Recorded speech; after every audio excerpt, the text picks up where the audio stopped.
Salut à tous, c'est Flo du LabTech, j'espère que vous allez bien. Aujourd'hui, on se retrouve pour une vidéo sur les meilleurs composants sortis en 2020. On va parler des meilleurs processeurs, de la meilleure carte graphique, des boîtiers, etc.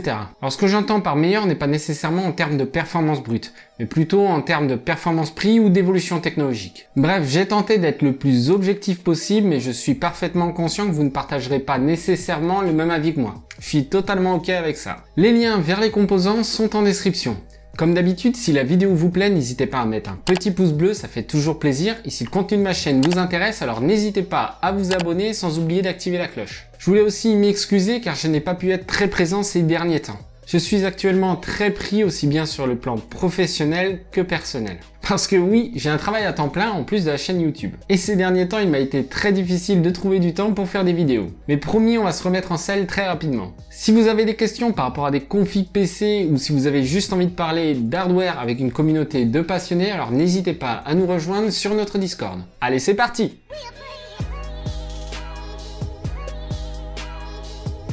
Pour ce qui est du processeur le plus intéressant sorti en 2020, ça se passe du côté d'AMD. Le Ryzen 5600X est pour moi le processeur qui affiche le meilleur rapport performance-prix. Bien entendu, je ne prends en compte que le prix annoncé et non le prix fixé par certains revendeurs profitant de la pénurie. Toujours est-il que, pénurie mise à part, c'est un excellent processeur qui affiche des performances de haut vol et réussit à battre dans tous les jeux son concurrent direct de chez Intel, le Core i5 10600K, et même dans de rares cas, le Intel Core i9 10900K. Si vous ne faites que jouer et que vous ne voulez pas streamer ou faire des tâches lourdes quotidiennement comme de l'encodage vidéo par exemple, alors ce processeur est vraiment fait pour vous. Du côté des cartes graphiques, c'est un peu plus compliqué. J'ai décidé de vous proposer plusieurs cartes en fonction du budget. Pour ce qui est de la carte graphique qui affiche le meilleur rapport performance technologie prix, je partirai sur la RTX 3080. Elle affiche des performances vraiment dingues par rapport à la génération précédente, aussi bien en rendu classique, donc rasterisation, qu'en ray tracing. De plus, l'écosystème d'NVIDIA permet de profiter d'un système d'enregistrement de sessions de jeu très efficace,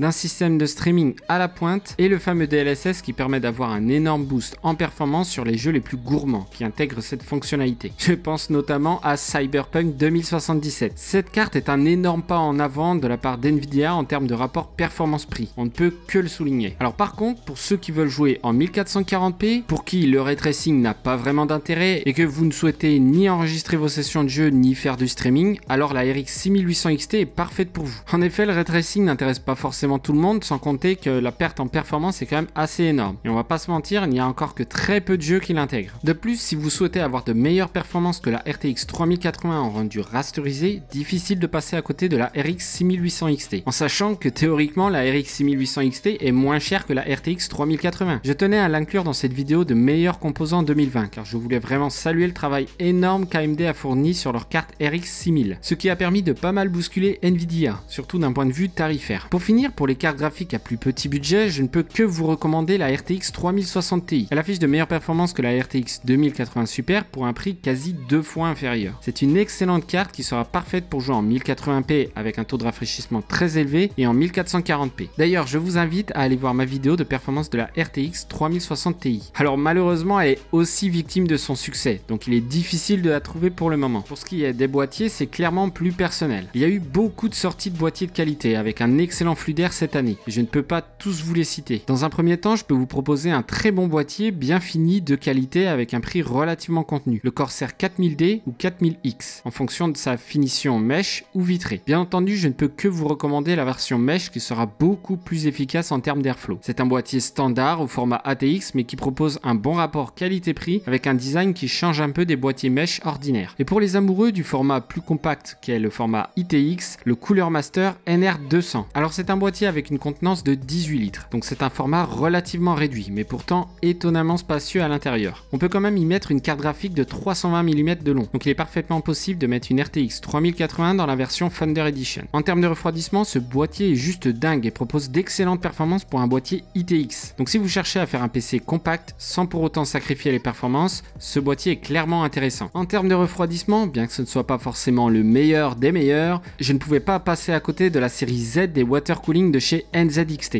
Alors certes, ils sont chers, mais l'écran LCD présent sur la pompe qui permet d'y ajouter un logo ou un GIF animé apporte vraiment une touche de personnalisation à votre PC. Ce water cooling est juste magnifique et propose tout de même d'excellentes performances. Donc si vous cherchez un water cooling vraiment stylé et personnalisable, je ne peux que vous recommander la série Z des water cooling de chez NZXT. Pour ce qui est des écrans, j'ai réalisé une vidéo entièrement dédiée à ce sujet. Je ne vais donc pas rentrer dans les détails des technologies, je vais juste vous proposer des références en fonction des résolutions. On va commencer par le 1080p avec le AOC 24G2U. C'est un écran IPS qui affiche d'excellentes performances. Il coûte en général un peu moins de 200 € et pour la qualité, c'est vraiment une affaire. Ensuite, du côté du 1440p, j'ai une référence plutôt entrée de gamme qui est le Gigabyte M27Q. C'est un très bon moniteur qui affiche d'excellentes performances. Il a un taux de rafraîchissement de 170 Hz et les couleurs après réglage sont plutôt fidèles. À ce prix-là, c'est impossible de faire mieux. Pour ce qui est d'un moniteur 1440p plus haut de gamme, je vous propose le MSI Optix Mag 274 QRF QD. Il excelle dans tous les domaines. Son taux de rafraîchissement est de 165 Hz et la dalle IPS affiche un rendu de couleur exceptionnel. C'est un excellent écran. Au niveau des écrans 4K, le LG 27GN 950B est pour moi l'un des meilleurs écrans 4K. C'est une dalle nano IPS d'excellente qualité avec un rendu de couleur exceptionnel. Son taux de rafraîchissement est de 144 Hz et est compatible G-Sync et FreeSync. Pour finir, au niveau des écrans ultra wide, pour ce qui est de l'entrée de gamme, le Xiaomi Mi Curve 34 est clairement une option à prendre en considération. Bien entendu, il n'est pas exempt de défauts propres aux dalles VA d'entrée de gamme, mais ça reste pour son prix d'environ 450-500 €, un bon écran ultra wide 1440p. Et pour ceux qui veulent le graal des écrans ultra wide, on ne peut pas passer à côté du Samsung G9. Certes, il coûte 1500 €,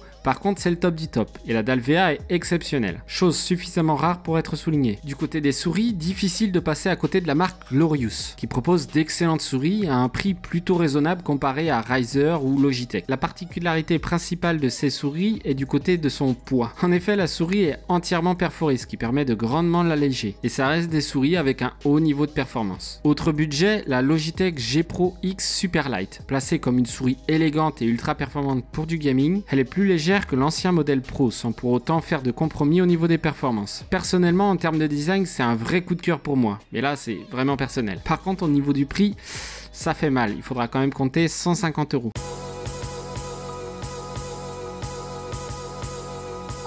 L'année 2020 a été plutôt riche en nouveautés, on va pas se mentir. Du côté des processeurs, les Ryzen 5000 sont tous excellents. Ils permettent d'avoir des performances sans compromis, aussi bien du côté gaming que du côté applicatif lourd.